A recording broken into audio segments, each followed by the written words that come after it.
জয় জয়তে আজি এই সভাখনত সমবেত হোৱা আপোনালোক সকলোৰে প্ৰতি মই মোৰ আন্তৰিক শ্ৰদ্ধা জ্ঞাপন কৰিছোঁ। সভাখন আজি অনুষ্ঠিত হওঁতে কিছু পলম হ'ল, তাৰ বাবে মই সকলোৰে ওচৰত ক্ষমা বিচাৰিছোঁ।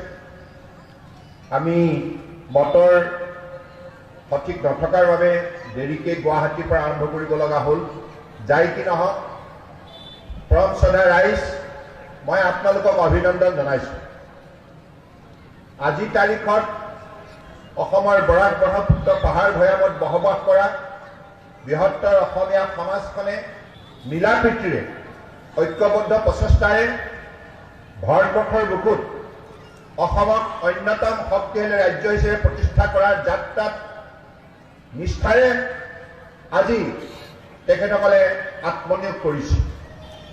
সকলোৱে বলিষ্ঠতাৰে পদক্ষেপ গ্ৰহণ কৰিছে আৰু সমন্বয় দ্বাৰা এইখন অসমৰ সমাজক ভাৰতবৰ্ষৰ বুকুত শক্তিশালী কৰি আদৰ্শ সমাজ হিচাপে গঢ় দিয়াৰ সংকল্প গ্ৰহণ কৰিছে। আৰু সেইবাবে মই অসমৰ ৰাইজৰ ওচৰত চিৰকৃতজ্ঞ। আপোনালোকৰ সহযোগিতাৰ বাবে বিজেপি নেতৃত্বাধীন মিত্ৰজোঁটৰ চৰকাৰখনে 2016 চনৰ পৰাই ধাৰাবাহিকভাৱে আমি অসমৰ উন্নয়নৰ যাত্ৰা দৃঢ়তাৰে আগুৱাই নিবলৈ সক্ষম হৈছোঁ। আজি আমাৰ অসমৰ বিভিন্ন জাতি জনগোষ্ঠী ভাষা ভাষী ধৰ্মাৱলী লোকৰ মাজত থকা সমন্বয় শক্তিশালী ভাৱনা শক্তিৰ বাবে আজি অসমখনে দুপৰ দুপে উন্নতি জখলাত বগাবলৈ সক্ষম হৈছে।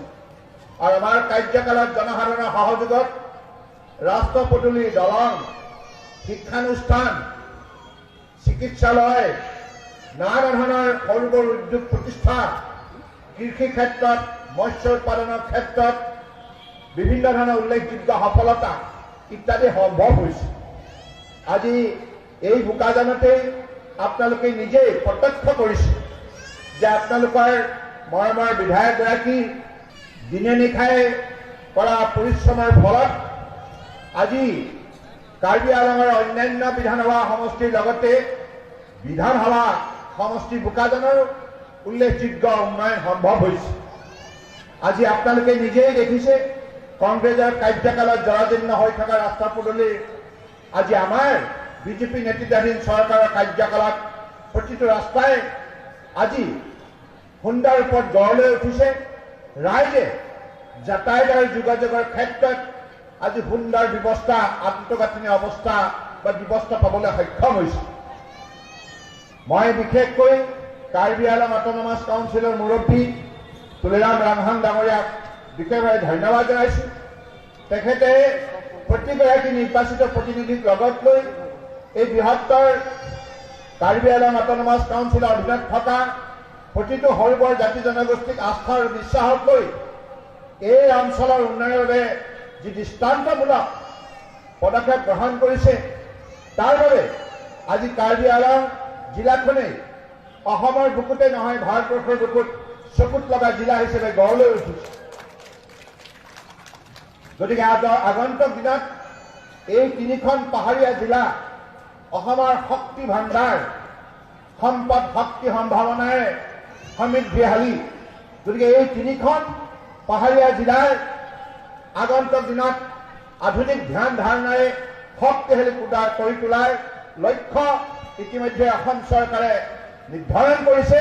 ইয়াৰ ফলশ্ৰুতিত আজি আপোনালোকে দেখিছে যে পূৰ্বৰ চৰকাৰে যেনেধৰণে তেখেতসকলৰ উন্নয়নৰ যিখন তেখেতসকলৰ কাৰ্যসূচী, সেই কাৰ্যসূচীত পাহাৰীয়া জিলাকেইখনত সমমৰ্যাদা দিবৰ ক্ষেত্ৰত তেখেতসকলে উল্লেখযোগ্য পদক্ষেপ ল'ব পৰা নাছিল।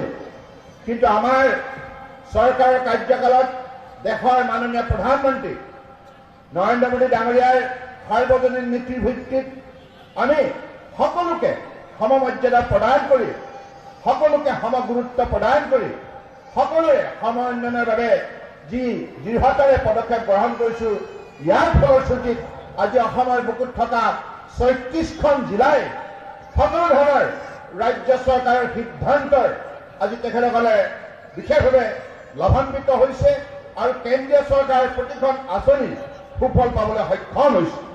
গতিকে মই বিশ্বাস ৰাখিম যে আগন্তুক দিনত বিশ্বৰ অন্যতম পৰ্যটনৰ আকৰ্ষণৰ কেন্দ্ৰবিন্দু হিচাপে যাতে গঢ় লৈ উঠে এই কাৰ্বি আলং অট'নমাছ কাউন্সিল।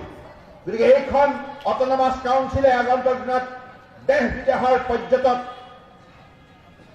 আকৰ্ষণ কৰিবৰ বাবে যাতে সক্ষমতা অৰ্জন কৰে, ইয়াৰ বাবে নিশ্চিতভাৱে কাৰ্বি আংলং অট'নমাছ কাউন্সিল লগতে অসম চৰকাৰ, ভাৰত চৰকাৰে আমি মিলিত প্ৰচেষ্টাৰে যিমানখিনি আমাৰ কৰণীয় আছে এই ক্ষেত্ৰত আমি কোনোদিনেই কৃপণালি কৰা নাই আৰু নকৰোঁ আৰু দৃঢ়তাৰে এই জিলাক আগুৱাই নিবৰ বাবে সকলো ধৰণৰ শক্তি প্ৰয়োগ কৰা হ'ব। ইয়াত প্ৰায় ৩১ কোটি টকা ব্যয় কৰি ৰেচিডেন্সিয়েল হাই ছেকেণ্ডেৰী স্কুল প্ৰতিষ্ঠা কৰাৰ কাম শুভাৰম্ভ হ'ল। ইয়াৰ উপৰিও শক্তি খণ্ডত যাতে এই বিধানসভা সমষ্টিৰ ৰাইজ যাতে বিশেষভাৱে নিশ্চিত মনে তেখেতসকলে সেৱা চৰকাৰৰ পৰা পাব পাৰে, ইয়াৰ বাবে ইয়াত চাব ষ্টেচন প্ৰতিষ্ঠা কৰা হৈছে, যিটো পূৰ্বতে সেই ব্যৱস্থা নাছিল। আৰু ইয়াৰ উপৰিও ইয়াত যিটো অডিটৰিয়াম নিৰ্মাণ কৰাৰ সিদ্ধান্ত গ্ৰহণ কৰা হৈছে বা আধাৰশিলা স্থাপন কৰা হৈছে, ইয়াৰ দ্বাৰা আগন্তুক দিনত এই বৃহত্তৰ অঞ্চলত বসবাস কৰা বিভিন্ন উঠি অহা প্ৰজন্মই কৃষ্টি সংস্কৃতিৰ ক্ষেত্ৰত বিশেষভাৱে বলিষ্ঠ পদক্ষেপ ল'বলৈ সক্ষম হ'ব। গতিকে পৰম শ্ৰদ্ধা ৰাইজ, মই আৰু বেছি দীঘলীয়া বক্তব্য নিদিওঁ, ভৱিষ্যতে আকৌ আহিম। মই বোকাজান সমষ্টিৰ ৰাইজৰ শ্ৰীচৰণত মই গভীৰ কৃতজ্ঞতা আৰু শ্ৰদ্ধা জ্ঞাপন কৰিছোঁ। আপোনালোকে আজি এই গোটেইকেইটা কাৰ্যসূচী সফল কৰাৰ বাবে পুৱাৰ ভাগৰ পৰা যি আপোনালোকে আন্তৰিকতা প্ৰদৰ্শন কৰিছে আৰু যি আন্তৰিকতাৰে সহযোগিতা আগবঢ়াইছে, তাৰ বাবে অসম চৰকাৰে সদায় আপোনালোকৰ ওচৰত কৃতজ্ঞ হৈ থাকিব আৰু আমিও কৃতজ্ঞতা চিনস্বৰূপে আগন্তুক দিনত আৰু যিমানখিনি উন্নয়নৰ ক্ষেত্ৰত ল'ব লগা পদক্ষেপ সেই পদক্ষেপ আমি গ্ৰহণ কৰি যাম। আজি এই মুহূৰ্তত মই এটি কথা ক'ব বিচাৰিছোঁ যে আমাৰ উঠি অহা ছাত্ৰ ছাত্ৰীসকলক মাতৃ পিতৃসকলে, শিক্ষক শিক্ষয়িত্ৰীসকলে শিক্ষাৰ ক্ষেত্ৰত অধিক ধাউতিশীল কৰি তোলক। কাৰণ শিক্ষাৰ যোগেদি আমি বিশ্ব জয় কৰিব লাগিব। কাৰণ শিক্ষাৰ যোগেদি শক্তিশালী হয় আমি প্ৰতিজন ছাত্ৰ ছাত্ৰী দক্ষ আৰু যোগ্য হৈ আমি আগন্তুক দিনত ভাৰতবৰ্ষৰ বুকুত, বিশ্বৰ বুকুত বিভিন্ন কৰ্মপথাৰত আমি নেতৃত্ব প্ৰদান কৰাৰ বাবে আমাৰ শ্ৰেষ্ঠতা প্ৰদৰ্শন কৰিব লাগিব। আৰু সেইখিনি যোগ্যতা দক্ষতা আমাৰ মাজত মজুত আছে, কেৱল শিক্ষাক আমি প্ৰাধান্য দিব লাগিব।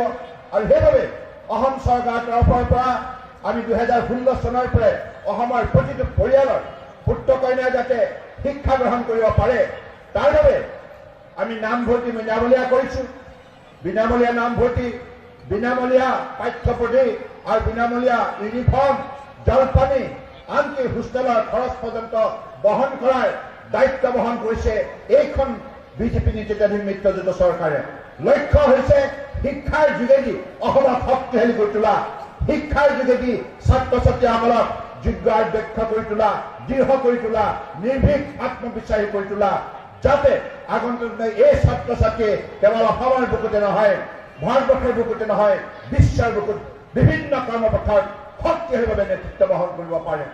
গতিকে এইখিনি কথাকে কৈ মই পুনৰবাৰ বোকাজান সমষ্টিৰ জনপ্ৰিয় বিধায়ক আমাৰ ডক্টৰ নোমল মমিন ডাঙৰীয়াক বিশেষভাৱে ধন্যবাদ জনাইছোঁ। লগতে ইয়াৰে স্থানীয় জনপ্ৰিয় জনপ্ৰতিনিধি কাৰ্বি সাহিত্য পৰিষদৰ কাৰ্যবাহী সদস্য জগত সিং ইংতি ডাঙৰীয়াকো বিশেষভাৱে ধন্যবাদ জনাইছোঁ। কাৰণ আপোনালোকে সকলোৱে মিলিত প্ৰচেষ্টাৰে ৰাইজৰ আস্থা আৰু বিশ্বাস বুটলিবলৈ সক্ষম হৈছে।